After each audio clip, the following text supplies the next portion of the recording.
Alright, hello everyone. Tonight we're after some amount of technical difficulties. Like I'm glad that I don't mess with this technology on a regular basis. Every time it seems to mess up something.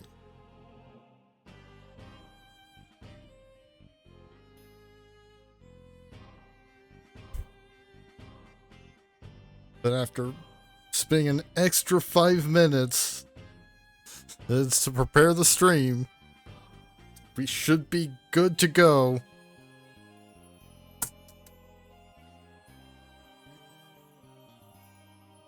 Got more packs than I usually do this time. Because there were some extra prizes at my local pre-release.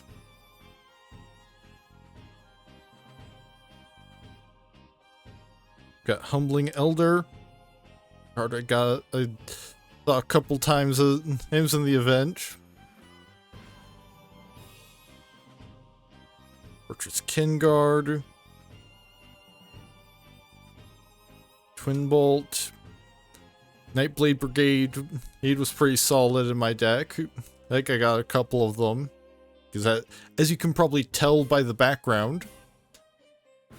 Found it. I went Mardu, which meant that I had a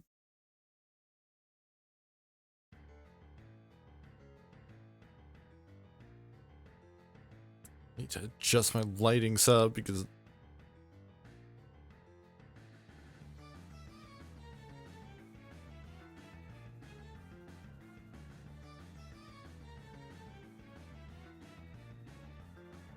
okay, that should be good. But you know, I had a seeded pack of entirely just red, white, and black cards, so.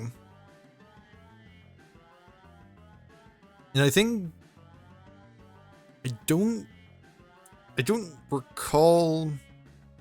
I think it is exclusively cards that either aren't tied to a particular faction or are tied to your faction. Which you know, cutting out how the colors that aren't part of your choice of clan, and makes it a lot easier because then, you know, although with them all being tricolor, there is no clan that shares no colors with any other. They're like at most limiting it down to just the Mardu colors meant it was very unlikely to see much from Sultai or Temur. They don't further limit it to just stuff that is tied to your specific clan. Right, Dispelling Exhale and Buried Earth Carver. This guy was also solid because like I don't think I even got any copies of this guy. Like I probably would have run at least one copy if I had any in my kit. Because I mean, 2 damage to your opponent and 2 life just for casting a second spell on a body that passes a vanilla test with flying colors. Yeah, there's Abzan Monument, Brumar Initiate, Barrel Deathgorger in the showcase style, Mysterized Village, and a foil Evolving Wilds, a Windscarred Crag, egg, and a Warrior Dragon token.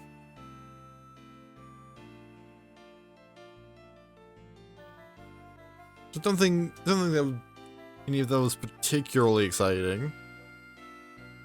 Well, I mean, Mesrai's Village is solid. And, you know, then I spend 1 extra blue to make sure your opponent can't counter under a spell you're casting.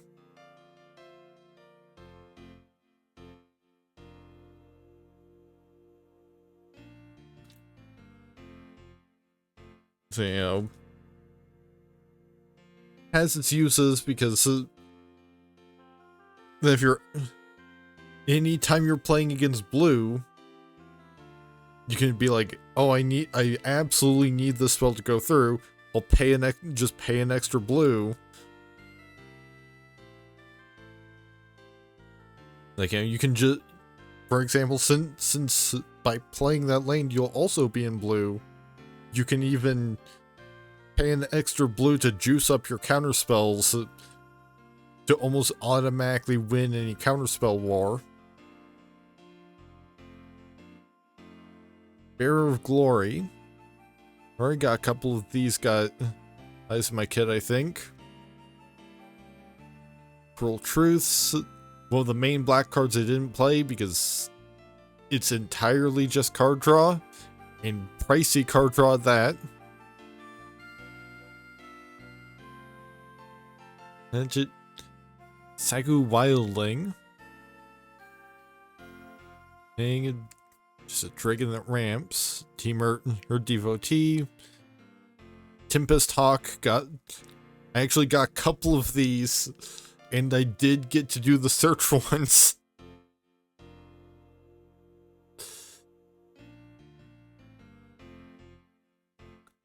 Underfoot Underdogs. I didn't have this specific card, but goblin tokens were very, very important to just about all of my victories. These because I had the red and white siege that can make goblin tokens upon goblin tokens upon goblin tokens. Aggressive negotiations.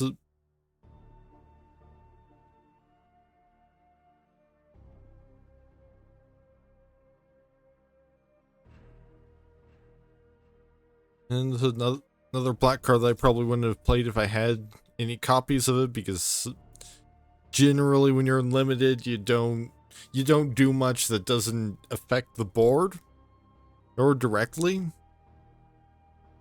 Granted, this does affect the board a bit more directly since you get that +1/+1 counter at least. Compared to something like say, you know, even Thoughtseize, like, best you get out of a Thoughtseize in limited is you can stop your opponent from playing a bomb before they play it. Or removal or something. Marshal of the Lost, very solid in the deck I built. Because I was just continually attacking with often steadily more goblins each turn.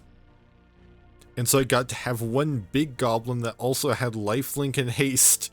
Haste leading the charge. River Wheel Sweep. Have target creature, put 3 stun counters on it. Exile the top 2 cards of your library, choose one of them. Yeah, I don't think I really saw anyone playing that. Traveling Botanist.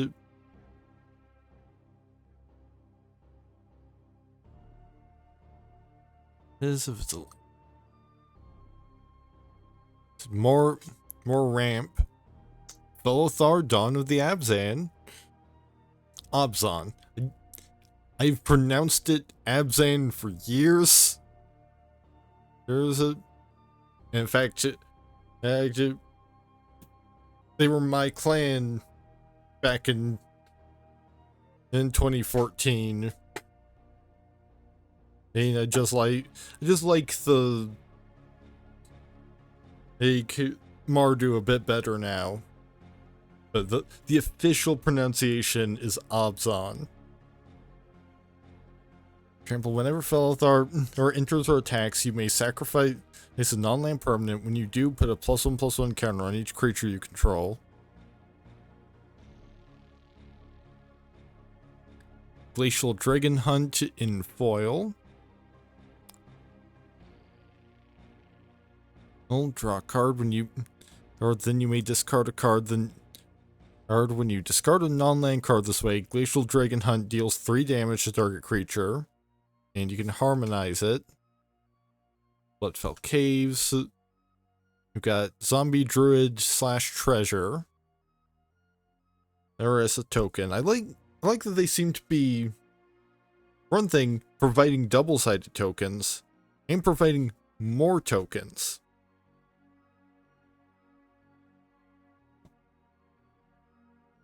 Then, like... Because, like, for most people, I feel like an ad card is just gonna be a complete waste of cardboard. Like, maybe if you're very new, because it's usually like, oh yeah, Arena exists. Oh, this new set is coming out. Visit our website. Coordinate Maneuver. Another card that played a solid role in my deck. Since, you know, damage equal to the number of creatures you control. Instant speed. So when you're playing a lot of tokens,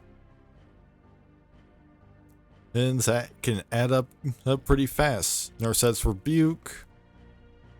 5 damage and add red, white, and blue. Delta Bloodflies. I played a copy of this in my deck. Its ability only mattered once. And really, it's not even so much that it mattered, just that it triggered once. And that was because I intentionally gave one of my own creature tokens and a decayed counter just to trigger it, just to get that little bit of extra damage in. Sultai Devotee, Ice Ridge Serpent, and so it bounces.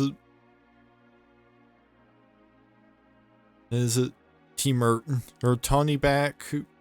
When this creature enters, draw a card, then discard a card.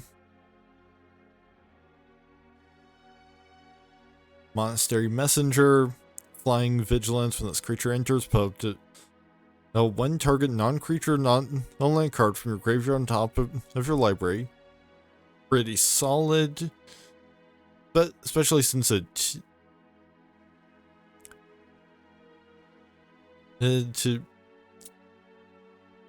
pretty decent size.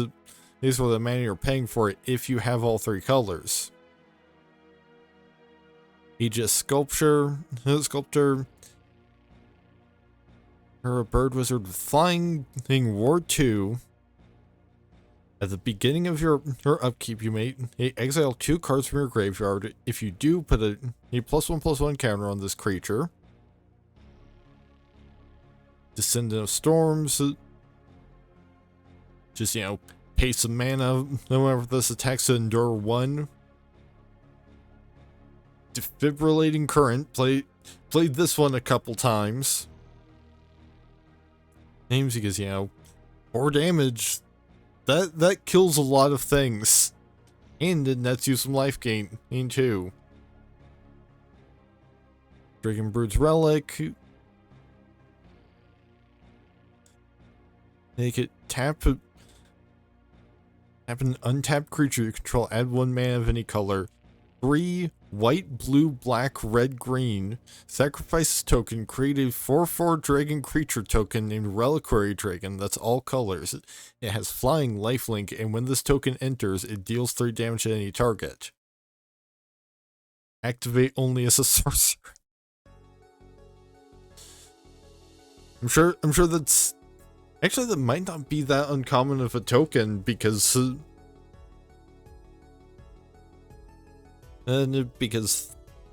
my understanding that the print rates of the tokens correlates to the rarity of the card that produces them. So with this being an uncommon, it's not gonna be like the token. It's not gonna be like, for instance, literally any emblem, or like the monk with prowess token from original Tarkir. That's only produced by a certain popular or mythic. And speaking of mythics, we've got Ugin, Eye of the Storms.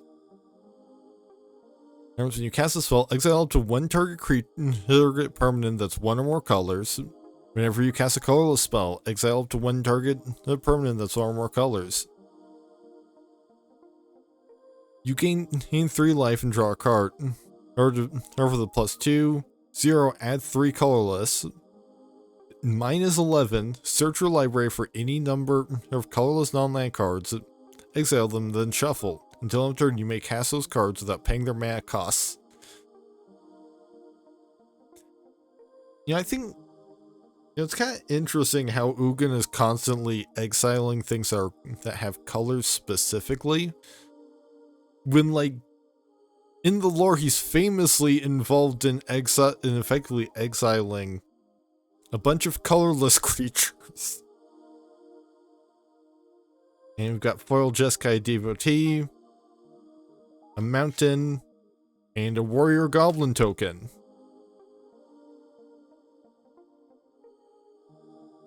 Like, I mean, sure, you know, colorless is kind of his thing, you know, ghost fire and all that, but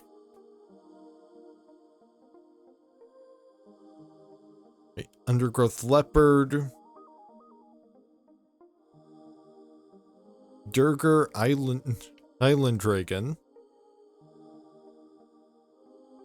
and tap a creature from here and draw a card with its omen. But for the 6 mana, you get a Flying Ward 2 4/4, Stormplane Detainment, and just a standard exile target non-land permanent opponent controls until this enchantment leaves the battlefield. White pretty much always gets one of those these days. Rescue Leopard. Whenever this creature becomes tapped, you may discard a card. If you do, draw a card. Adorned Crocodile. When this creature dies, create a 2/2 black zombie druid creature token. And you can power up one of your other creatures with its Renew. Rebellious Strike. Watcher of the Wayside. When this creature enters, target player mills 2 cards. You gain 2 life.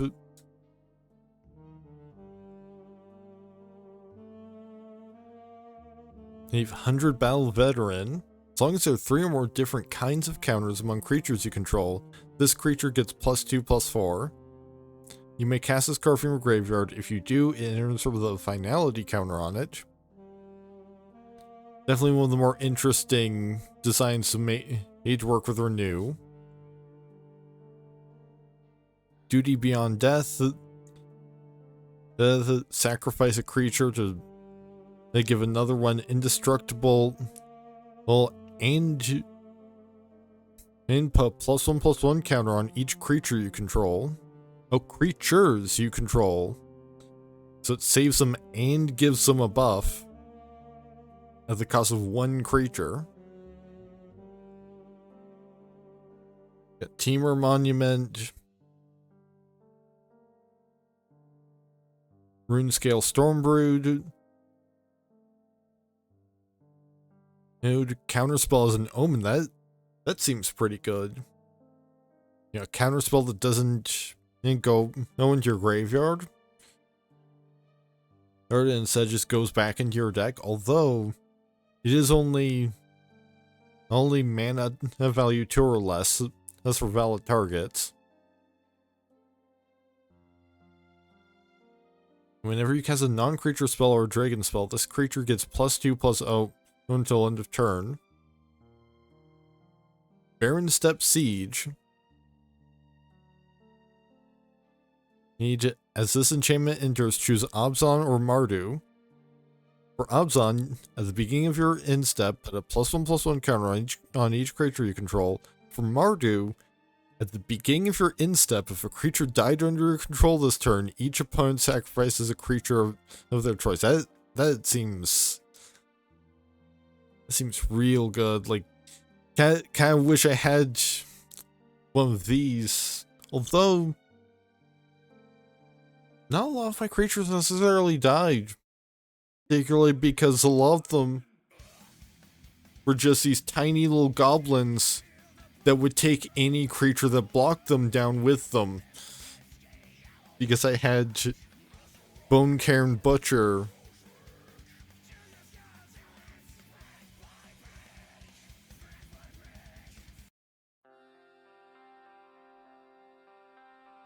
That made it making all of my attacking tokens gain Death Touch. Sage of the Fang in foil. When this creature enters, put a +1/+1 counter on target creature. Exile this card from your graveyard, put a +1/+1 counter on that creature, then double the number of +1/+1 counters on that creature. That seems pretty good.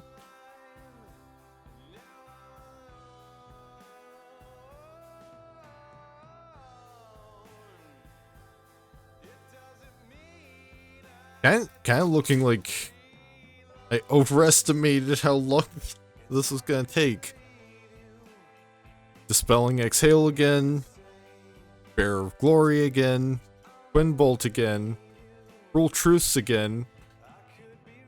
Taigu Wildling again. Okay, now we're getting into something different. Stormshriek Feral. I play at least one copy of this. I actually had 2. But I only went for 1 because it's like, all it does if you're not spending the 5 mana for it is draw cards. I probably don't need 2.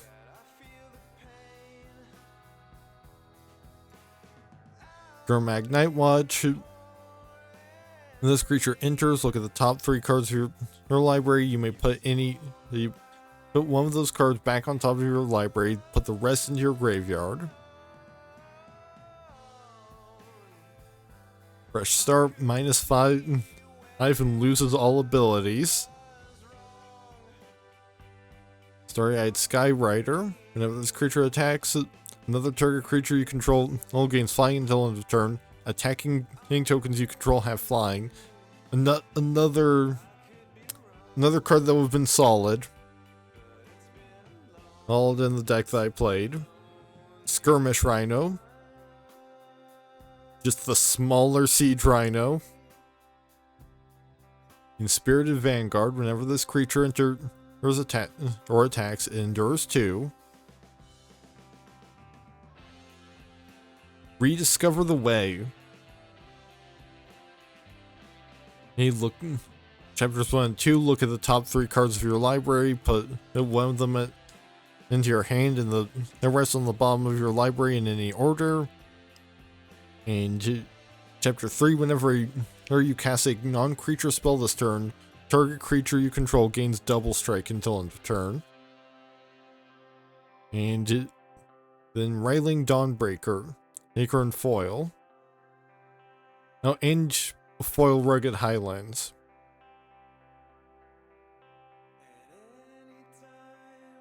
Yes, it looks like we're gonna have plenty of time for Dragon Fable tonight. It's barely 1:15, and this took all of it 25 minutes.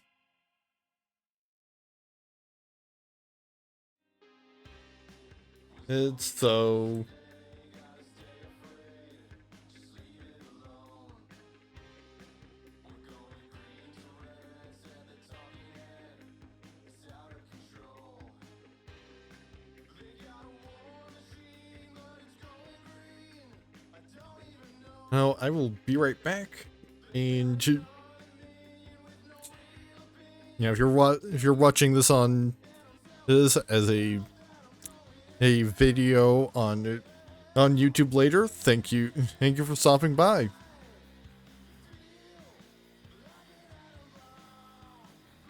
I had to watch this 25 minutes.